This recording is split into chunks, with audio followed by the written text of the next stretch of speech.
भगवान कृष्ण का जन्म भगवान विष्णु के 8वें अवतार के रूप में हुआ था। भगवान कृष्ण का जीवन न केवल युद्धों बल्कि बहुत सारी रोमांचक लीलाओं से भरा हुआ है। भगवान कृष्ण की लीलाएं हमें सिखाती हैं कि सदा दूसरों की सेवा करनी चाहिए। अगर देखा जाए तो भगवान कृष्ण को हमेशा से ही मनुष्य जाति के लिए एक मार्गदर्शक और आदर्श माना जाता है। भगवान कृष्ण का जीवन दर्शन हमें हमेशा अपने कर्म, कर्तव्य और कठिन परिस्थितियों का सामना करना सिखाता है। एक गांव में एक गरीब साधु रहते थे। वो भगवान कृष्ण के बहुत बड़े भक्त थे। वो घर घर जाकर लोगों से भिक्षा मांगते थे। लोग उन्हें पैसे या फिर भोजन देते थे और साधु उन्हें आशीर्वाद देते थे। भगवान कृष्ण ने एक दिन उनकी परीक्षा लेने का निर्णय लिया और एक दिन साधु नदी के किनारे से जा रहे थे। तभी उन्हें सोने के सिक्कों से भरी एक पोटली मिली। वो बहुत ही खुश हुए और पोटली अपने पास ही रखने का निर्णय लिया। घर वापस जाते समय उन्हें रास्ते में एक भिखारी दिखा। अब भिखारी ने साधु से पैसे अथवा भोजन की भिख मांगी, पर साधु उसे कुछ भी नहीं दिया। वो जब वापस चल रहे थे तभी थोड़ी ही दूर साधु को जमीन पर एक चमकता हुआ हीरा दिखाई दिया और उन्होंने अपने आप से कहा कि वाह, कितना अच्छा दिन है। पहले ये सोने का सिक्का और अब ये हीरा मिला है। साधु जैसे ही वह हीरा लेने के लिए नीचे झुके, एक चोर ने आकर उन पर छलांग लगाई और सोने के सिक्कों से भरी हुई पोटली खींचकर वहां से भाग गए। असल में वो हीरा सिर्फ एक कांच का टुकड़ा था जो चोर ने जानबूझकर साधु को वहां फंसाने के लिए वहां रखा था। साधु बहुत ही दुखी हो गए। साधु वापस अपने घर की ओर चलने लगे। तभी भगवान कृष्ण ने एक साधारण मनुष्य का अवतार लिया और साधु को मिलने का निर्णय लिया। वे साधु को मिले और उन्होंने साधु को एक सिक्का दिया और कहा कि कृपा करके मेरे इस सिक्के को स्वीकार कर लीजिए। अब साधु ने उस सिक्के को स्वीकार कर लिया और भगवान कृष्ण वहाँ से निकल गए। साधु को विचार आया, ये क्या है और इससे मैं क्या कर लूँगा? मुझे नहीं लगता ये सिक्का मेरे कोई काम आएगा।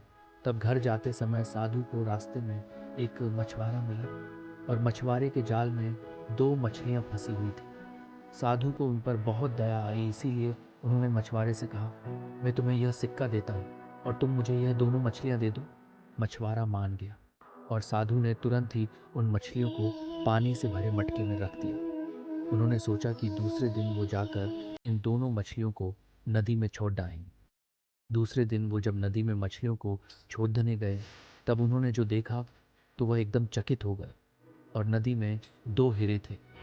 वह देखकर साधु बहुत ही खुश हुए, पर समझ नहीं आया कि ये सब क्या हो रहा है। उन्होंने भगवान कृष्ण से प्रार्थना की और भगवान कृष्ण साक्षात साधु के सामने आए। तब साधु ने कृष्ण भगवान से कहा कि ये सब क्या हो रहा है। भगवान कृष्ण बोले, मछलियां जब पानी में थीं तब वे भूल से हीरों को निगल चुकी थी और अब तुम्हें हीरे मिले क्यों? कि तुमने उनकी जान बचाई। तभी साधु की आंख में पानी आया और उन्होंने भगवान कृष्ण को धन्यवाद कहा।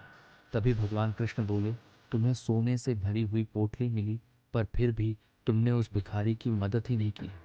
तुम्हारे उस हीरे के लालच में तुमने उस सोने के सिक्कों को भी खो दिया। हमेशा दूसरों की मदद करनी चाहिए और कभी भी लालच नहीं रखना चाहिए।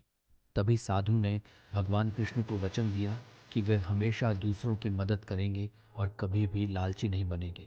सीख, ये कहानी हमें यह सिखाती है कि हमें अपने जीवन में लालच कभी नहीं करनी चाहिए और लालच ही हमारे जीवन के दुखों का कारण होती है।